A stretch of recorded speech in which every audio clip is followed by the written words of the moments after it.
नमस्कार दोस्तों, कैसे हैं आप सब। मैं अपने देवर और नंद को देखकर रोने लगी। हर रोज की तरह इस रात को भी मेरी नंद और देवर पता नहीं कहां से रात को आते हैं और एक बड़ा सा डिब्बा लेकर दोनों अपने कमरे में जाकर पता नहीं क्या करते हैं।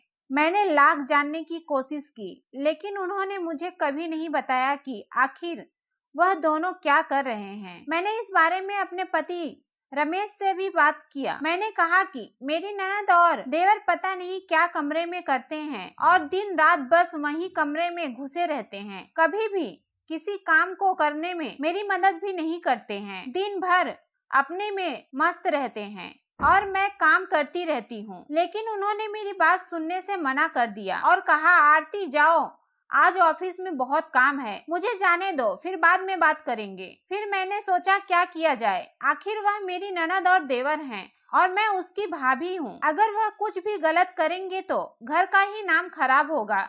इसलिए मैंने निश्चय किया कि यह सारी बात मैं अपनी सास को बताऊंगी। मैं अपनी सास के कमरे में गई और उन्हें सारी बात बताई कि कैसे मेरी ननद और देवर देर रात को कहीं से आते हैं बड़ा सा डिब्बा लेकर और उसमें पता नहीं क्या होता है। फिर वह दोनों अपने कमरे में चले जाते हैं, अंदर से कमरा बंद कर लेते हैं और उसके बाद सुबह ही कमरा खोलते हैं। मैंने खिड़की से भी झांकने की कोशिश की, लेकिन उन्होंने खिड़की को भी बंद कर दिया। फिर उनकी सास ने दोनों को बुलाकर पूछा कि आरती जो कह रही है वह सब सच है, तुम लोग आखिर क्या कर रहे हो।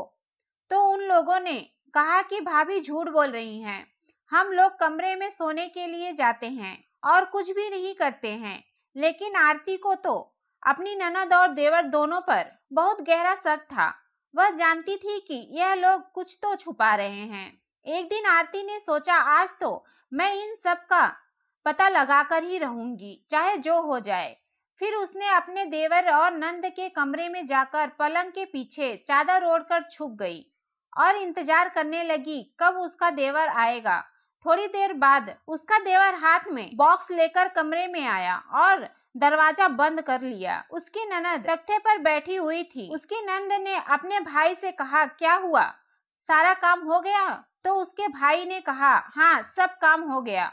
तो उसने कहा, ठीक है, बॉक्स खोलकर दिखाओ। उसने जैसे ही बॉक्स खोला, उसकी भाभी आरती ने बॉक्स को देखकर जैसे बिल्कुल अचंभित हो गई। उसकी आंखों में आंसू आने लगे।